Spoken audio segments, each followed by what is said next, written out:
আপনারা কারা কারা একা একা যখন নামাজ পড়েন, নফল হোক সুন্নত হোক বা ফরজ হোক, যখন নামাজ পড়েন প্রায় রাকাতে সূরা কুল হুয়াল্লাহ পড়েন কারা কারা? একটু হাত তোলেন তো। আচ্ছা, হাত নামান। খুশি হইয়া হাত তুলছেন, মনে করছেন প্রশংসা পাবেন। প্রশংসা না, বরং একটা বদনাম পাওয়ার ভয় আছে। সূরা ইখলাস, এটাকে আমরা সাধারণত কুল হুয়াল্লাহ সূরা বলি, তাই না? ইখলাস মানেটা কি? আমরা যেহেতু এই সূরাগুলো নামাজের মধ্যে সবচেয়ে বেশি পাঠ করি, ঠিক না বেঠিক? এই সূরাগুলো অর্থাৎ শেষের দিককার সূরাগুলো আমরা যেহেতু বেশি নামাজের মধ্যে পাঠ করি, এই সূরাগুলোর অর্থ যদি আমি জানি, ব্যাখ্যা যদি আমি জানি, তাহলে নামাজের মধ্যে মনোযোগ ধরে রাখা সহজ হবে। কারণ আপনি মুখে কি পড়তেছেন আপনি নিজে অর্থ বুঝেন না, মন্ত্রের মতো পাঠ করতেছেন। যদিও না বুঝে পড়লেও আপনি সওয়াব পাবেন, কিন্তু না বুঝে পড়লে তো আর এই কোরআনে আল্লাহ কি বলেছে এটা আপনি জানতে পারবেন না। না জানলে সে অনুযায়ী আপনি আমলও করতে পারবেন না। এই জন্য আমাদেরকে বুঝতে হবে। এই জন্য সূরা ইখলাস সম্পর্কে আমরা জানি। ইখলাস এই সূরার নাম, সূরার নাম হলো সূরাতুল ইখলাস বা ইখলাসের সূরা।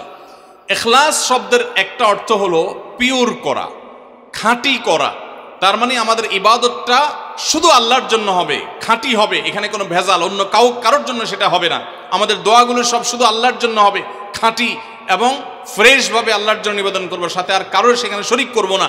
এই জন্য এই সূরার নাম ইখলাস, যে এই সূরার মধ্যে আল্লাহর ইবাদত, একত্ববাদ, তাওহীদ, এটাকে খাঁটি করবার নির্দেশ দেওয়া হয়েছে। আল্লাহর কোনো শরিক নাই, এই জন্য এটাকে সূরা ইখলাস বলা হয়েছে, খাঁটি করার সূরা, ঈমানকে বিশুদ্ধ করা, তাওহীদকে ঠিক করার সূরা। একইভাবে ইখলাসের আরো বিভিন্ন অর্থ এবং বিভিন্ন ব্যাখ্যা আছে, আমরা শুধু এইটুকু বলি। এরপর আসা যাক সূরা কুল হুয়াল্লাহ। কেন আল্লাহ তাআলা এই সূরাটা নাজিল করলেন? কোরআনে কারীমের বিভিন্ন সূরা, বিভিন্ন আয়াত নাজিলের প্রেক্ষাপট আছে, যেটাকে শানে নুজুল বলা হয়। কেন এই সূরা আল্লাহ তাআলা আমাদেরকে দিয়েছেন, এ সম্পর্কে প্রিয় নবী সাল্লাল্লাহু আলাইহি সাল্লামের এক সাহাবী, তার থেকে একটি হাদিস বর্ণিত আছে। সেই হাদিসের আলোকে আমরা জানি যে মক্কার মুশরিকরা, মক্কার কাফিররা, অবিশ্বাসীরা, তারা প্রিয় নবী সাল্লাল্লাহু আলাইহি সাল্লাম যখন তাওহীদের দাওয়াত দিলেন, আল্লাহর পথে আসার দাওয়াত দিলেন, তারা বলল, মুহাম্মদ, আমরা তো সবার বংশ পরিচয় জানি। সেই যুগে মানুষ ওটের পর্যন্ত বংশ পরিচয় জানতো, শিখতো। তো নবী সাল্লাল্লাহু আলাইহি সাল্লামকে তারা জিজ্ঞাসা করেছে, মুহাম্মদ, তোমার যে আল্লাহর কথা বলো, ঈমান আনার জন্য বলো, তোমার আল্লাহর বংশ পরিচয়টা একটু আমাদেরকে জানাও। মক্কার মুশরিকদের এরকম হাস্যকর দাবি শোনার পর প্রিয় নবী সাল্লাল্লাহু আলাইহি সাল্লামের প্রতি আল্লাহ তাআলা এই সূরা নাজিল করে তাদের এই প্রশ্নটা যে অবান্তর, আল্লাহ তাআলার যে কোনো বংশ পরিচয় নাই, আল্লাহর যে কোনো জন্মদাতা নাই, তিনি যে কোনো জন্মদাতার মুখাপেক্ষী নন, সে বিষয়টাকে আল্লাহ তাআলা বিশদভাবে এই সূরাতে বিবৃত করেছেন, বর্ণনা দিয়েছেন। এই জন্য ওই প্রেক্ষিতে এই সূরাটা নাজিল হয়েছে। কোন উলামা ইকরাম, কোন মুফাসসিরগণ অবশ্য ভিন্ন আরও একাধিক কথাও বলেছেন। তবে এটি সবচেয়ে প্রসিদ্ধ এবং বেশিরভাগ মুফাসসিরদের মতে এটি যে সূরা ইখলাস, কুল হুয়াল্লাহ সূরা নাজিল হয়েছে মক্কার মুশরিকরা প্রিয় নবী সাল্লাল্লাহু আলাইহি সাল্লামের কাছে আল্লাহর বংশ পরিচয় জানতে চাওয়ার মতো মূর্খতাসুলভ প্রশ্ন করেছে। সেই প্রশ্নের জবাবে এই সূরায় আল্লাহ রাব্বুল আলামিন বিস্তারিত বিবরণ দিয়েছেন।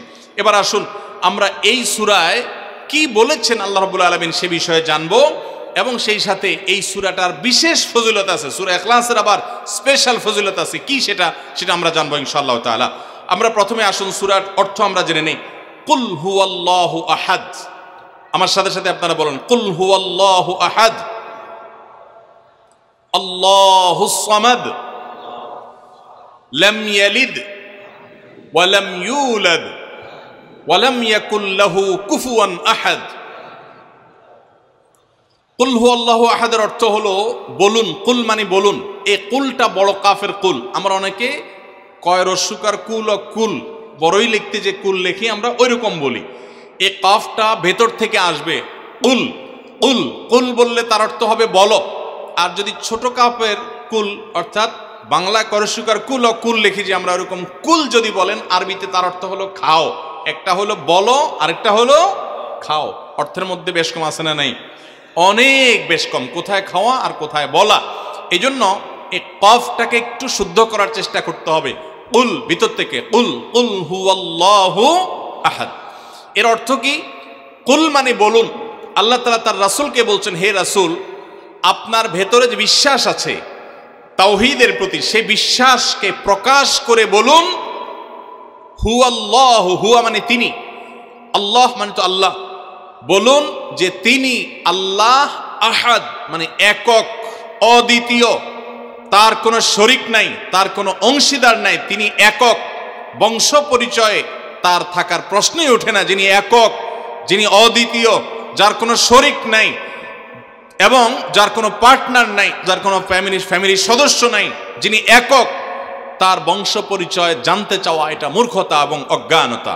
এজন্য আল্লাহ রাব্বুল আলামিন জানিয়েছেন, কুল হুয়াল্লাহু আহাদ, বলে দিন তিনি আল্লাহ যিনি একক, আল্লাহুস সামাদ, আল্লাহ হলেন সমাদ। সমাদ শব্দের অর্থ হলো যে তিনি হলেন সেই মহান সত্তা, সবাই যার কাছে মুখাপেক্ষী, তিনি কারোর কাছে মুখাপেক্ষী নন। সমাদ মানে হলো যিনি অমুখাপেক্ষী, যিনি কারোর মুখাপেক্ষী না। পৃথিবীর সকল সৃষ্টি তার মুখাপেক্ষী, তিনি কারোর মুখাপেক্ষী না। যেহেতু তিনি কারোর মুখাপেক্ষী না, অতএব তার বাপেরও প্রয়োজন নাই, তার মায়েরও প্রয়োজন নাই, তার সন্তানের প্রয়োজন নাই, বন্ধুর প্রয়োজন নেই, তার কারোর কোনো প্রয়োজন নেই। সবার তাকে প্রয়োজন, কিন্তু তিনি কারোর কাছে মুখাপেক্ষী নন। আল্লাহুস সামাদ, লাম ইয়ালিদ ওয়া লাম ইউলাদ, যেহেতু তিনি কারো মুখাপেক্ষী নন, এজন্য তিনি কাউকে জন্ম দেননি। ওয়া লাম ইউলাদ, এবং তাকেও কেউ জন্ম দেয়নি। যেহেতু তিনি কারো মুখাপেক্ষী না, এজন্য তার বাপমারও প্রয়োজন নাই। আমরা দুনিয়াতে আসার জন্য বাপমার মুখাপেক্ষী, বাপমা ছাড়া আসতে পারে না। যেহেতু আল্লাহ কারো মুখাপেক্ষী নন, এই জন্য তার কোনো জন্মদাতার প্রয়োজন হয়নি। ওয়া লাম ইউলাদ, এবং তিনি কাউকে জন্ম দেননি। কারণ আমাদের সন্তান সন্ততি জন্ম দিতে হয় আমাদের প্রয়োজনে, কারণ আমার বংশধারা ধরে রাখতে হবে, আমার নামটা ধরে রাখতে হবে, আমার সম্পদ রক্ষণাবেক্ষণ করতে হবে, বৃদ্ধকালে আমাকে দেখাশোনা করতে হবে। এইসব কারণে আমাদের সন্তানের প্রয়োজন হয়। আল্লাহ তাআলা যেহেতু মুখাপেক্ষী নন কোনো কিছুর প্রতি, এই জন্য তার কাউকে জন্ম দিয়ে তার বংশটিকে রাখারও প্রয়োজন নাই, আবার তাকে কেউ জন্ম দেওয়ারও প্রয়োজন নাই। ওয়ালাম ইয়াকুল্লাহু কুফুয়ান আহাদ, আর তার কোনো সমকক্ষ নাই, তার সমান কেউ নাই, তার সাথে কোনো প্রকার সাদৃশ্য হতে পারে এমন আর কেউ নাই। তিনি অদ্বিতীয়, তিনি একক। এই ছোট ছোট 4টি সূরায় আল্লাহ তাআলার 3টি গুণবাচক নাম আল্লাহ উল্লেখ করেছেন। আল্লাহর মূল নাম যেটা, সেটা উল্লেখ করেছেন আল্লাহ, তার জাতে পাকের নাম, আর এর পাশাপাশি আরো 2টি গুণবাচক নাম উল্লেখ করেছেন। এক হলো আহাদ, মানে একক, এটা আল্লাহর গুণবাচক নাম, আর এটা হলো সমাদ, এটাও আল্লাহর গুণবাচক নাম। এই নামগুলো আল্লাহ তাআলা উল্লেখ করেছেন। এই যে সূরাটা, সূরা ইখলাস আমরা জানলাম, এর অর্থ আমরা শুনলাম। এই সূরার ফজিলত কি? 3টা ফজিলত আপনারা শুনেন। 1 নম্বর, নবী করিম সাল্লাল্লাহু আলাইহি সাল্লাম বলেছেন, এই সূরা ইখলাস এটা হলো কোরআনে কারীমের 3 ভাগের 1 ভাগ। বলেন সুবহানাল্লাহ। সূরা ইখলাস বা কুল হুয়াল্লাহ সূরাটা হলো কোরআনে কারীমের কয় ভাগের 1 ভাগ?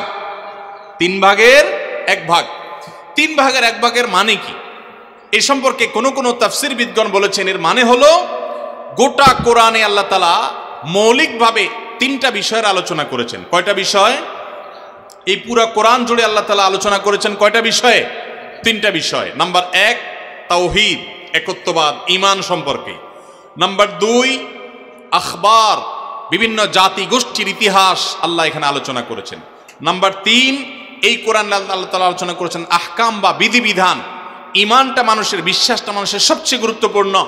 বিশ্বাস মানুষকে পরিচালনা করে, জন্য কোরআনে এটার আলোচনা সবচেয়ে বেশি। এরপর ইতিহাসের আলোচনা মানুষের অনেক বেশি প্রয়োজন শিক্ষা গ্রহণ করবার জন্য পূর্বের ঘটনাবলী থেকে, সেজন্য সেগুলোও আছে। আর 3 নম্বর বিধিবিধান, মানুষ কিভাবে চললে কোন দিকে গেলে লাভ হবে, কোথায় গেলে ক্ষতি হবে, সে হালাল হারামের বিবরণ কোরআনে আছে। 3টা বিষয়ের আলোচনার মধ্যে একটা হলো তাওহীদ বা ঈমান। এই সূরা ইখলাস এমন একটা সূরা কোরআনের, এই একটা সূরাতে পুরা সূরার 4টা আয়াতের সবগুলো আয়াতে শুধু ঈমান সম্পর্কে, শুধু আল্লাহর জাত সম্পর্কে বলা আছে। বলেন সুবহানাল্লাহ। ভাইরা আমার, এই সূরা ইখলাস বা সূরা কুল হুয়াল্লাহ এটা কোরআনে কারীমের 3 ভাগের 1 ভাগ। এটার একটা ব্যাখ্যা। আরেকটা ব্যাখ্যা হলো, কোরআনে কারীম যদি কেউ পুরাটা পড়তে পারে, যে পরিমাণ সওয়াব সে লাভ করবে। শুধু কুল হুয়াল্লাহ সূরা যদি একবার পাঠ করে, কয়বার? একবার যদি পাঠ করে, কোরআনে কারীমের 3 ভাগের 1 ভাগ তেলাওয়াত করার সওয়াব আল্লাহ তাআলা ওই ব্যক্তিকে দান করেন।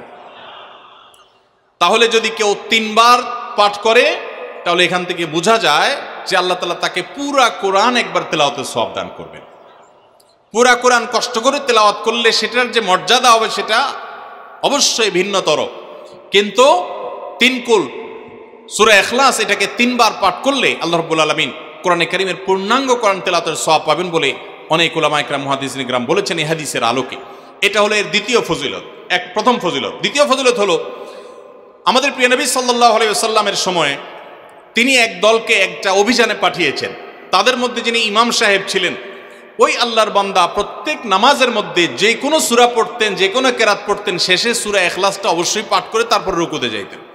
এখন সাহাবীদের মধ্যে একটা প্রশ্ন দেখা দিল যে এই লোকটা প্রত্যেক রাকাত নামাজে সূরায়ে ফাতিহা আলহামদু সূরা পাঠ করার পর যেই সূরাই পড়েন, যেই কেরাতই পড়েন, সাথে আবার কুল হুয়াল্লাহটা কেন পড়েন?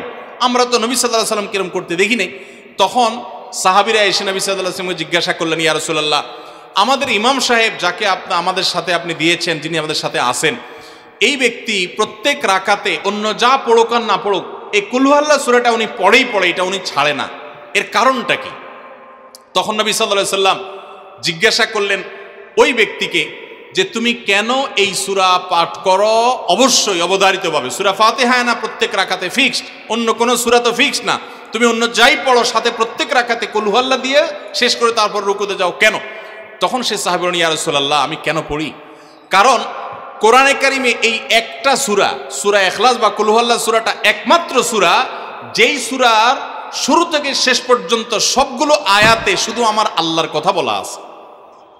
কোরআনের অন্য কোনো সূরা এমন নাই যেই সূরার শুরু থেকে শেষ পর্যন্ত পুরো সাবজেক্ট আগা টু গোড়া পর্যন্ত সবগুলো বিষয়, সবগুলো আয়াতে শুধুমাত্র আল্লাহর পরিচয় দেওয়া হয়েছে এমন আরেকটা সূরা নেই।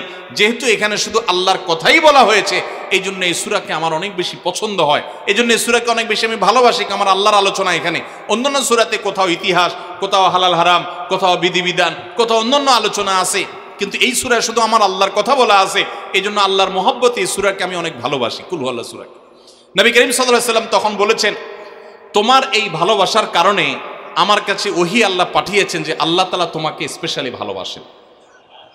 এবং অন্য বর্ণনায় আসছে নবী সাল্লাল্লাহু আলাইহি ওয়াসাল্লাম বলেছেন, হুব্বুকা ইয়াহা ইউদখিলুকাল জান্নাহ, তুমি এই সূরাকে যে ভালোবাসো, এই ভালোবাসার কারণে আল্লাহ তাআলা তোমাকে জান্নাতে প্রবেশ করাবেন, সে ওয়াদা করেছে। অতএব ভাইরা আমার, সূরা ইখলাস বা কুল হুয়াল্লাহ সূরাকে স্পেশালি আমরা মহব্বত করব, ঠিক আছে না ইনশাআল্লাহ? এই সাহাবীর পাশাপাশি মদিনায় আরেক সাহাবী, তিনিও ইমামতি করতেন এবং ইমাম হিসাবে দায়িত্ব প্রাপ্ত ছিলেন নবী সাল্লাল্লাহু আলাইহি ওয়াসাল্লাম তরফ থেকে, তিনিও একই কাজ করতেন। তার ব্যাপারে নবী সাল্লাল্লাহু আলাইহি ওয়াসাল্লামের একই রকমের জবাব দেওয়ার কথা আমরা হাদিস থেকে জানতে পারি। সেখান থেকে সূরা ইখলাসের মর্যাদা বোঝা যায়। আমরাও অনেকে সূরা ইখলাস প্রায় রাকাতে পড়ি, আছে না নাই? আপনারা কারা কারা একা একা যখন নামাজ পড়েন, নফল হোক, সুন্নত হোক বা ফরজ হোক, যখন নামাজ পড়েন প্রায় রাকাতে সূরা কুল হুয়াল্লাহ পড়েন? কারা কারা একটু হাত তোলেন তো। আচ্ছা, হাত নামান। খুশি হয়ে হাত তুলছেন, মনে করছেন প্রশংসা পাবেন। প্রশংসা না, বরং একটা বদনাম পাওয়ার ভয় আছে। হাতটা তোলাইছি আমি, আপনারা মনে করছেন সবসময় হাত তুললেই শুধু জিতা যায়।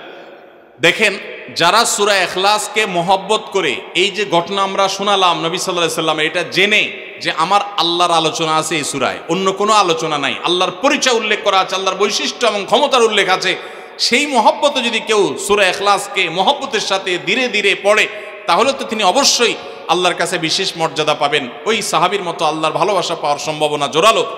তবে আমাদের বেশিরভাগ মানুষ কুল হুয়াল্লাহ সূরা দিয়ে নামাজ পড়ে নামাজ শর্ট করার জন্য, ঠিক না বেঠিক? তাহলে এবার যদি আমি বলি কারা কারা নামাজ সংক্ষেপ করার জন্য কুল হুয়াল্লাহ সূরা দিয়ে নামাজ পড়েন, তাহলে দেখা যাবে হাত ওইগুলো আবার উঠছে। তাহলে সংক্ষেপ করার উদ্দেশ্যে সূরা কুল হুয়াল্লাহ পড়লে সেটার কারণে আল্লাহর কাছে সওয়াব পাবেন না, বরং আপনার নামাজের মর্যাদা আরো কমবে। নামাজ কি সংক্ষেপে করতে হয় না লম্বা সময় নিয়ে করতে হয়? আমরা খাওয়াটা খুব ধীরে সুস্থে খাই, ঘুমটা খুব ঠান্ডা মাথায় যায়, কাজকাম খুব ঠান্ডা মাথায় করি, শ্বশুরবাড়ি গেলে খুব আস্তে ধীরে যাই, সব কাজগুলো আমরা ধীরে সুস্থে করা পছন্দ করি। শুধু নামাজের বেলা আসলে, জিকির তসবির বেলা আসলে আমরা 4G 5G গতিতে, তুফান মেইলের গতিতে যত তাড়াতাড়ি সম্ভব করার চেষ্টা করি। সব জায়গায় গতি ভালো না, মোবাইলের নেট স্পিডের গতি ভালো বুঝলাম, কিন্তু তেলাওয়াত যে যত ধীরে ধীরে করবে, নামাজ যে যত আস্তে আস্তে পড়বে, আপনি মসজিদে লক্ষ্য রাখবেন, আপনার মসজিদে যেই লোকটার নামাজের সবচেয়ে বেশি সময় লাগায়, যেই লোকটার 2 রাকাত নামাজে সবচেয়ে বেশি সময় ব্যয় করে, আপনি নিশ্চিত ধরে নেবেন এই লোকটার নামাজি হিসাবে তত আল্লাহর কাছে প্রিয় এবং শ্রেষ্ঠ। অতএব সময় নিয়ে নামাজ পড়বো তো ইনশাআল্লাহ। আমাদের অনেকেরই তাড়াহুড়া করে নামাজ পড়ার স্বভাব আছে ভাইরা, ভালো না এটা। যাই হোক, তো সূরা ইখলাস আমরা এটাকে সংক্ষেপ করার জন্য পড়বো না, মহব্বত করার জন্য পড়বো আজ থেকে, ঠিক আছে তো ইনশাআল্লাহ।